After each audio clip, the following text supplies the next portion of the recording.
嘿，今天玩玩具了吗？是之前还是之后，就给大家去决定。反正这部作品的商品做得再好，也卖不出去。本集来看看由万代出品的《Metal Robot 魂钢弹 G Self 完美背包型》。登场于作品《钢弹 Reconquista in G》，叙述在宇宙纪元之后的遥远未来，人类为了避免过度的科技再一次毁灭整个地球圈还有人类，于是封印了一定程度的高度科技技术。而主角本来只是一个守卫能源塔机关学校的学生，意外的遭遇到谜样组织的袭击，进而卷入了关于地球圈的势力斗争与历史被封印的真相，还有自己的真正身世。当初的 TV 版因为节奏太过跳跃，并且资讯量太多了，导致本作的评价两极。而后重新剪辑了剧场版，显著的提升了观赏体验，只是那个周边商品实在都不是卖得很好。钢弹 G Self 完美背包型。金星圈制造的超高性能 MS， 因为是依据多项近端的科技所打造，所以本体的性能就已经相当的卓越，并且可以因不同的战场需求来换装不同的战术背包。而本款的完美背包更是为了 G Self 打造的专用武装哦，是将多项超高科技的技术合而为一，可攻可守可空间跳跃，还可以把人家给 ban 不见。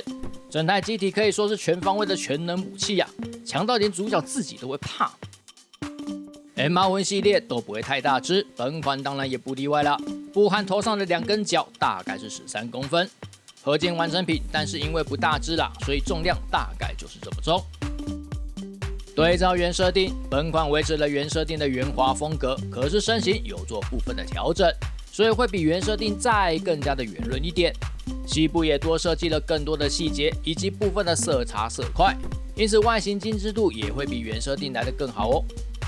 头雕相当漂亮哦，尤其是一双大眼睛也做了细节的涂装，来呈现原作中常常会出现的摄影机眼珠。但因为本款的尺寸并不大啦，所以必须要看得很仔细。身上多处原设定会发光的部分都有用有色透明零件来呈现哦，因此看起来相当的漂亮。胸前的 T 字区块外层也是透明零件，部分的色差色块也让视觉感有更好的提升。加上机身上增添的刻线还有标示图样，本款的外形真的是相当漂亮啊！但特别要讲到本款外露的金属关节哦，电镀的色泽也替外形加了不少分数。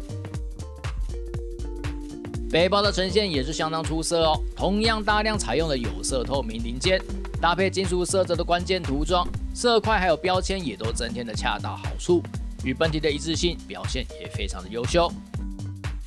唯一的缺点就是本款无法自立站立啊，背包的重量太重了，但本体并没有可以足以支撑的重量还有配重，需要握持光束步枪跟盾牌之后才能够稍微做平衡，但不稳固啦，建议直接上支架哦。脖子仅有前后的可动范围，头部整体还是依靠头颈部的连接点，外形上的干涉很小，所以整体转动活动度都不错，可是不能歪头。身体的可动性比预想来的低，水平转动的干涉蛮大的，前后弯曲幅度也因为外形，所以仅是普通，可以有限度的左右倾倒。手臂转动没有问题，更不是球形关节，也具备一定程度的外拉关节。肩膀装甲可以独立的上下，但幅度不大。水平抬举可以到90度哦，上臂可以转动，手臂弯举的幅度很大。不过那个关节有断层，有一点可惜啊。本款有附属4种的替换手收，前裙甲可动，但无法到90度；侧裙甲也可动，但幅度不大；后裙甲可动更低啦。但是髋关节有做延展的设计哦，因此大腿的前抬举仍然可以到90度，侧抬举也因为髋关节的延展，所以可以到90度。大腿可以转动。膝盖关节是双关节，整体幅度可以超过90度，但还是有被外形给干涉。脚掌可转动，但前后幅度不大。前脚掌跟脚跟个别有可动哦，接地性还不错。但脚踝的护甲的关节有点太突出了，多少会有点妨碍到脚掌哦。整体的可动幅度算是不错啦，但不到优秀。不过足以应付多数的动作表现啦，只是因为背包太重无法自行站立，基本上本款都需要配合支架。考虑到原作这个背包也都在宇宙比较多啦，所以好像也蛮合理的。小腿两侧的推进器是可以转动的哦，也可以跟原作一样把它拆下来。光束步枪的造型蛮有科技感的哦，不过枪身并没有内藏特殊机构，但枪身上有配合本体做金属天蓝色的涂装哦，所以有效的提升了质感。光束刀有2把，但本款没有重现收纳机构哦，而是直接刀柄加刀身附属给你。因为原设定的刀柄是收纳在两边的领子里面，要重现的话可能会比较容易损毁。盾牌设定上是专用的，所以造型会比制式来的好看。盾面大量采用有色的透明零件，所以质感很好。内侧则是采用磨砂的银色涂装哦，手把可以上下调整位置，有附属2个位置的手臂连接点可以选用。另外有附属盾牌防御立场的特效零件哦，可以装在盾牌上面，虽然不大块，可是造型很好看。完美背包的上缘有2台子机是可以拆下来的哦，两侧的翅膀根部是球形关节，所以都是可动。另外，本款也有附属2台子机用的支架接点哦，也有2根辅助支架，可以搭配地台来互动哦。连接两侧主翼的2根机械臂各有6处关节，其中2侧的根部是球形关节，可以转动。